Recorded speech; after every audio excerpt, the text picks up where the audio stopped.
Hello everyone and welcome back to Big Girl Hunters. You join me on another episode of Carp Diaries. Well, actually, this is the first episode. It was previously called Syndicate Diaries, but to be fair, some of the bits covered non-syndicate fishing, so it's just going to be called Carp Diaries. Basically, I'm going to take you through all of my fishing in the last 6 months or so, starting kind of the springtime and then leading on to now pretty much. We're just getting into autumn time now, it's just October and I've done all sorts of bits in between. I've been abroad, been to France, to Belgium, I've done trips away to Isle of Wight with the gaffer and obviously some syndicate fishing as well. So buckle in and hopefully you enjoy all the carpy stories. So starting off with late winter and early spring, unfortunately, my dog Milo did get poorly during the winter and that did knock out quite a bit of my fishing. Mostly in the winter I do day sessions and a bit of river fishing and stuff like that. I will go out and do some proper carping on those warm weather spells, but last year unfortunately only made it out to the bank a few times because my dog was pretty ill. Thankfully he got over that and he's right as rain now. So fast forwarding a little bit into early spring, into my first real trip. Every year, me and the gaffer, Marcus, who owns Carp Particles UK, is a good friend of mine, we go to a trip to Kumle, which you would have seen in videos in the past. So this year we planned to go early spring with the plan in mind to catch the big girl. There's a big common, a 50-pound common. It's one of those rare times where you actually make a plan and it pretty much came through exactly how we envisioned it. It was quite a tricky session, it was very cold. And the fish were very localized right in the reeds, but we managed to find the fish on the drone and locate them. And now you're going to see a bit of a video piece about that session. So I hope you enjoy.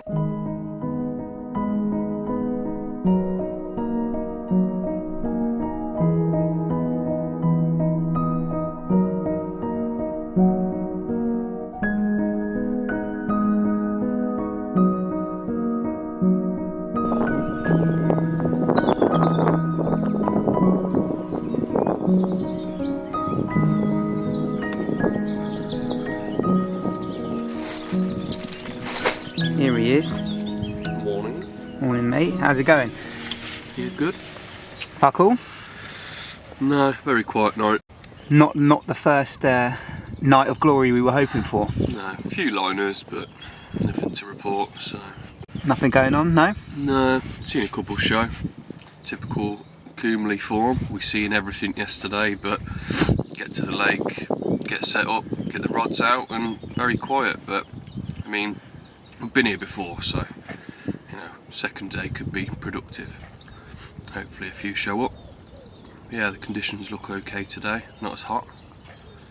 Yeah, I guess when we got here yesterday, and obviously we knew because you could see on the app, but really nice and sunny, and the fish were out in full glory. That some of them, you know, you could tell they've been rubbing because they had a lot of clay on them, but we saw some proper chunks.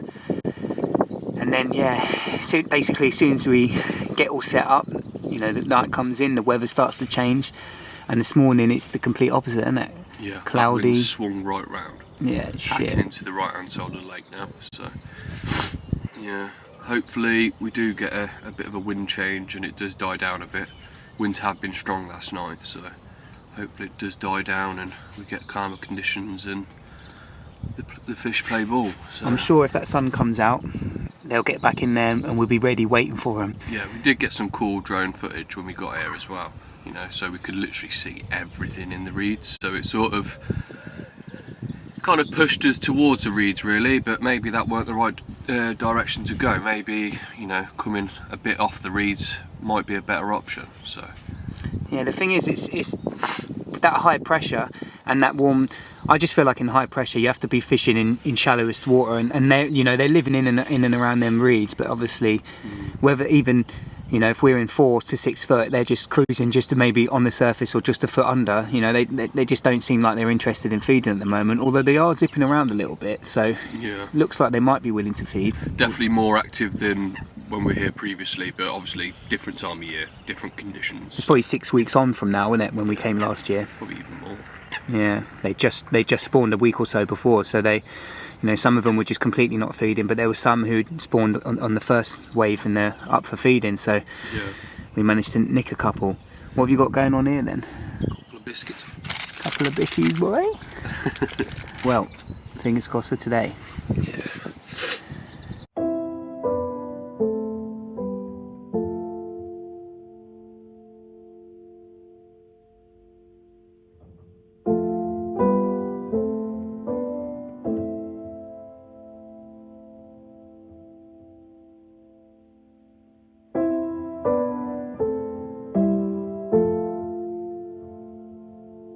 Well, it's the second morning, and unfortunately, as you could probably tell from my face, not much joy in it.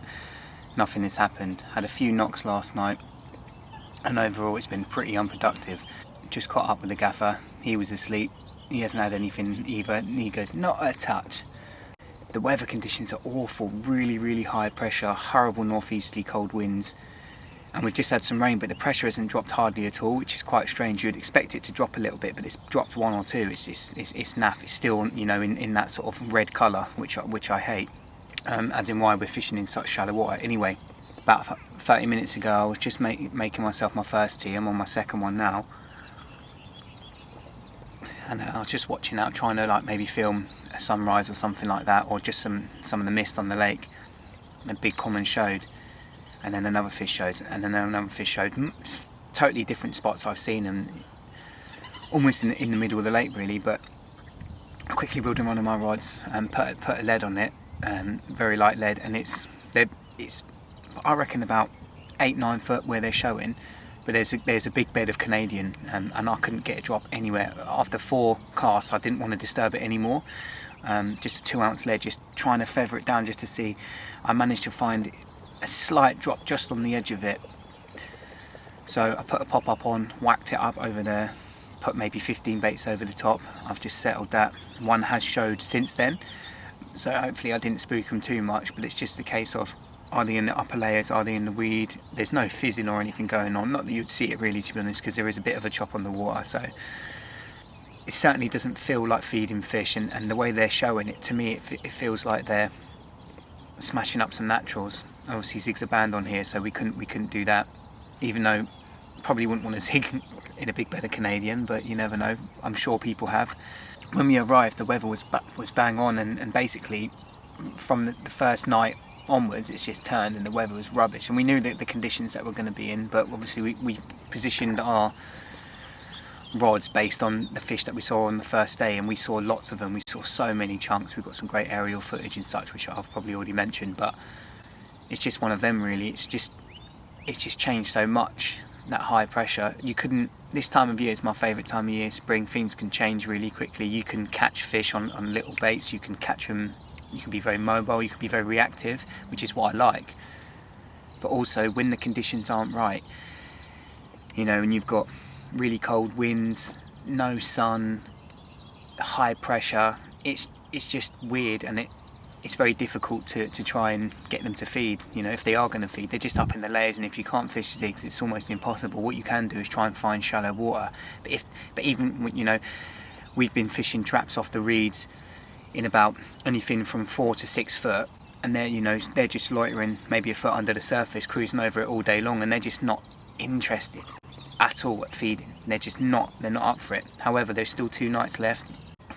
You know, I think it's prime time now. Fingers crossed we can pull it out of the bag. It's going to be a yearly thing now for me in the gaffer. This lake is not many bites to be had, but most certainly most of them are over 30, and there's a lot of 40s in it, and they're all stunners. So that's why we're here. So I just have to keep that mental frame of mind, keep it going, and fingers crossed it's not long until one rips off.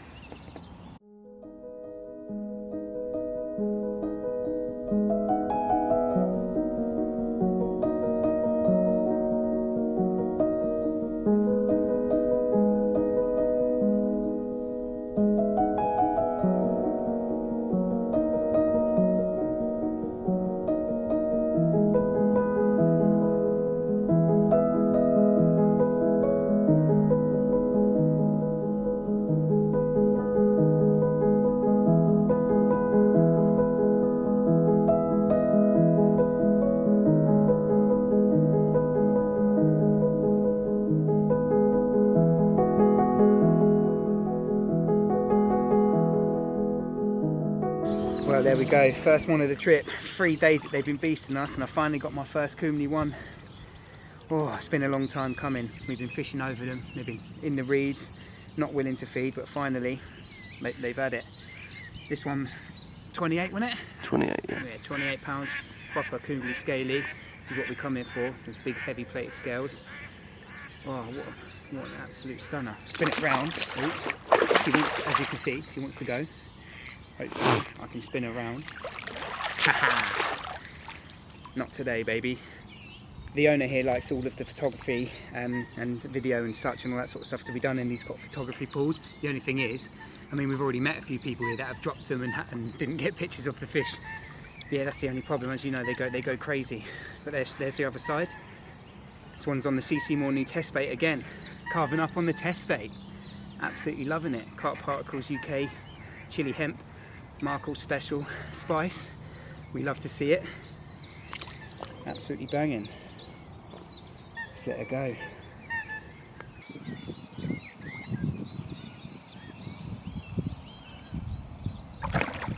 Come on, this way. Out you go.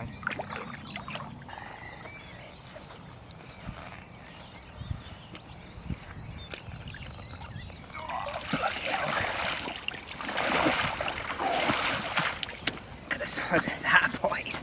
Something you'll never see, JT. Oh.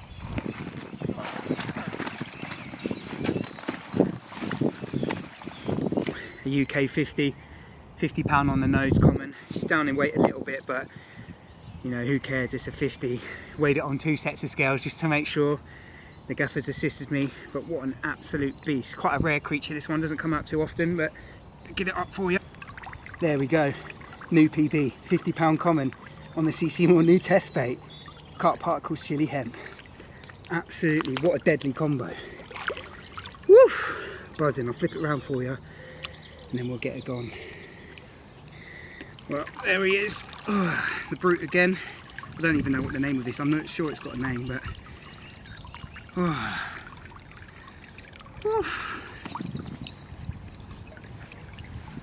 New PB, what's that mean? Oh, here it comes. I've been waiting a long time for this. Give it to me, baby. Oh, cold. Woo! Let's get her back. Oh, it's a big water beetle thing. The width of it. Shoulders, bigger shoulders than me.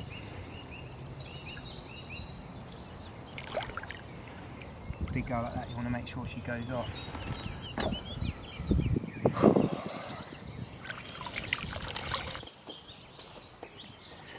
Marcus, game over, is it? Game over, mate. Well, we've got another 52 minutes. 52 minutes. It's all to play for. Yeah, it only takes a minute, doesn't it? Yeah. Stranger things have happened.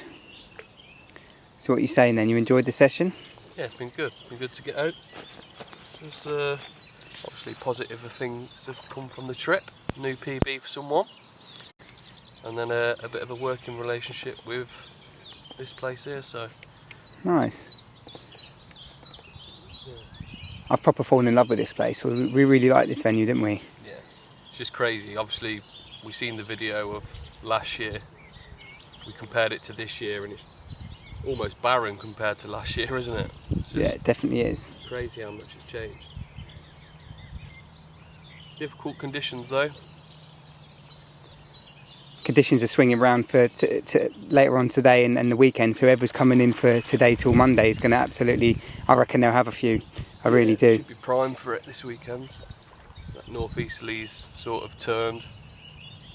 I'm pretty sure it's a southwesterly on Monday, so. Yeah, pressure is dropping massively.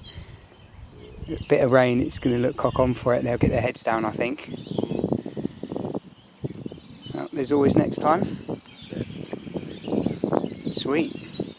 I've been after a 50 pounder for a long time. I've been close a couple of times, but this time 50 pound common. What an incredible fish, an incredible place, and absolutely buzzing. That really kind of kick-started my year and I had the buzz back. So moving on, only a few weeks later, me and my good friend Blakey, we had a trip booked to Belgium and we're going there for 8 days fishing. We didn't really have a full-on plan. We found a couple of spots and Blakey did some investigation, got a few pins for some locals. He found some spots on kind of Google Maps essentially and some pins to investigate. So it was a bit of a kind of recce and just see what happened. But trip of a lifetime, we caught some amazing fish. However, I would like to show you that trip, but I have got a full video coming out. Basically, we caught loads of fish, we achieved the targets that we set, and it was a brilliant time. Absolute carve up of the trip, proper carp fishing fun, new venues, new fish, canals, rivers, public lakes, you name it, we absolutely smashed it. Unfortunately, my granddad did pass while we were away, and I was really upset, and obviously had to come home, deal with some family stuff, sort out the funeral, all that sort of stuff. And then the fish were spawning in the Syndicate, so I didn't really get back until after they spawned. The fact that the fish were spawning in the UK kind of gave me that needed rest time and sort of mental space to kind of reset and just get ready for the year ahead. So heading back to my first trip to the Syndicate, I was super excited. It was time to get stuck in and kind of try and get some of these targets that I'd set. And originally I was walking around for a few hours. I found some fish in the bottom end, I found some fish at the top. I didn't really know where I wanted to go. However, on one of my third or fourth walk rounds, I've been there chatting to a few of the members for a while, having a cup of teas and all that sort of stuff, catching up.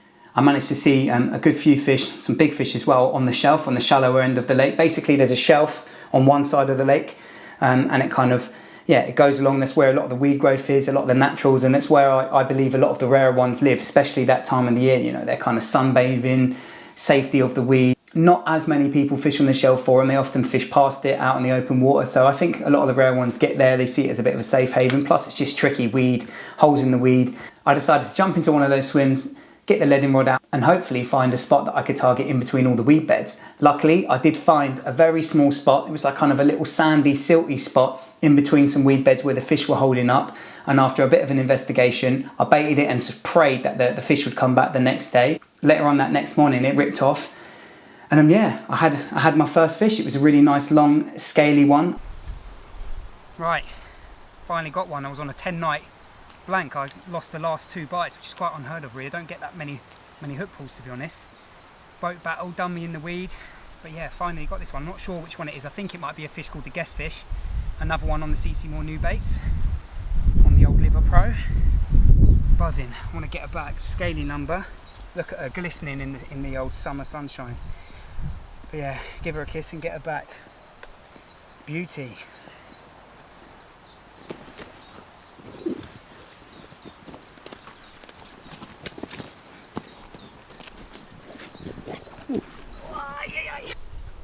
Come on, girl. She's kicking. Look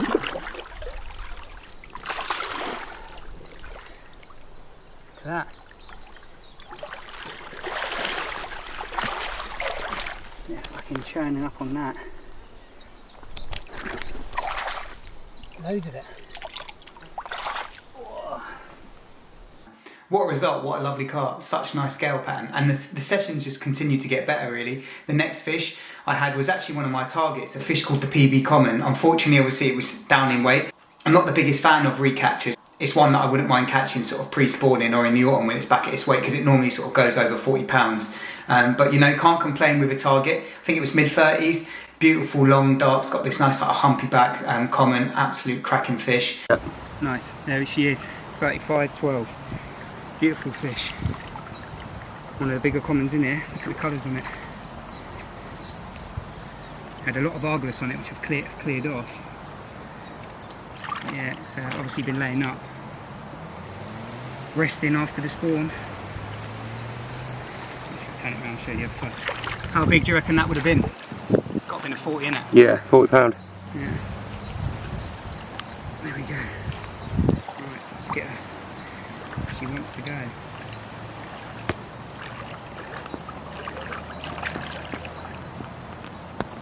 And then to finish that session off, I had a nice sort of low 30 Dinton mirror.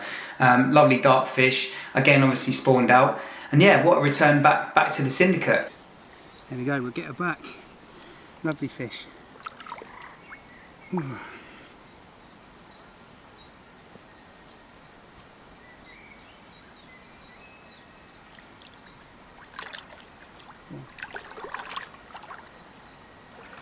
Now that sort of period in the summer after they've spawned, I don't normally like doing a lot of fishing there for that exact reason. Obviously, it comes with a warning, or it comes with a risk, should I say, of catching one of your targets low in weight, which is not ideally what you want to do. You want to catch them in the spring or in the autumn when they're all plump and looking great. So I basically stopped fishing the Syndicate for a little bit and started prepping for another European trip that we had at a lake called Pascal's Lake. Now this lake, there might be some people watching that know this lake. It's very special, one of the best lakes in the world really, especially in France. It's got some massive fish in it, really nice dark, very small, gin clear, weedy as you like. I know a lot of people say that, but this one really is. You're talking about football pitch, you know, small little holes, underwater cameras, you know, prodding sticks. finding small holes in the weed. The weeks leading up to the trip, I was looking for seeing the catch reports, and the lads were really struggling. Really, I think there was a few blanks, and maybe even a week where 1 or 2 got caught, and a couple of blank weeks. So it wasn't fishing very well at all. And at the time, during the summer, mainland Europe was having a really bad sort of heat wave, for about a month. So really dry. I just don't think the fish were having it. What we had when we were coming was a great weather front. Lower temperatures. You're talking about low to mid 20s. Big winds, rain, just carpy as you like conditions. So we got lucky, and straight from the off we started getting bites, and you're going to see some footage from that trip now. Tom, like that, yeah, that's it. Keep it there. Look at that. It's so unbalanced. Oh, go on. Can't get a four of them.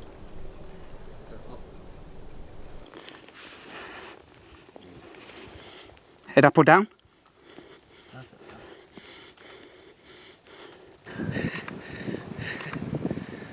What a fish, there we go. Get in there with him. Don't buck it in. Fucking hurry up. I'll get in there. Come on. Now during this trip at Pascal's, I very much focused on the fishing. Me and Green had decided to use 2 rods each. We were sort of next to each other in the middle of the swim. We came out second in the draw. We sort of split up the lake. We had some lovely barbecues, plenty of beers, plenty of laughs, and some amazing carp as well. Absolutely love this place. I think next time, if we ever go back, I will film it more. Very much focused on the fishing. It's very, very tricky, and everything has to be spot on. You're talking about tiny little holes in the weeds, so filming everything is just a hindrance. So this wasn't even about filming. This was about my personal fishing and trying to catch one of the mega beasts that live in this place, and I did just that. Now after that trip, in the summer, I also had a stag do in Portugal. Old JB got married. Brilliant holiday. Plenty of beer, football, lads, swimming, boat trips, you name it. It was such good fun. I didn't actually get back down to the Syndicate until autumn. I think it was October time, doing a session with Blakey, bringing him down there on a guest. We managed to, after a few hours, locate the fish down at the bottom end, down in front of some deeper water. They were lumping out. And yeah, after a bit of bait, I just whacked a few singles out and a bit of bait over the top. And early morning, it ripped off with, again, another one of my targets.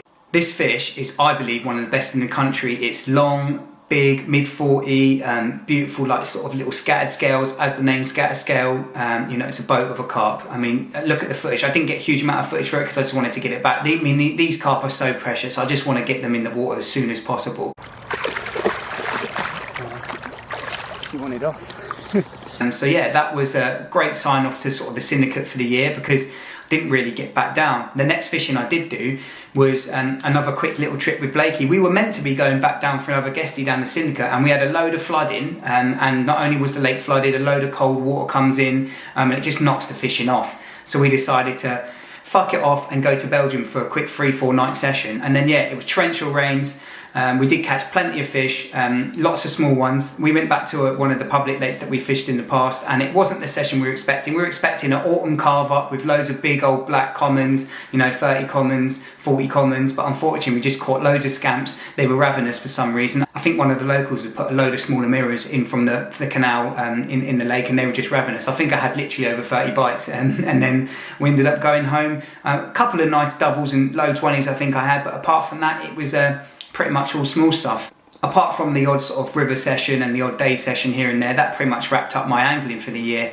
And yeah, so thank you for watching. I hope you enjoyed the stories and all the carpy times and all the footage, and I hope to see you on the bank sometime.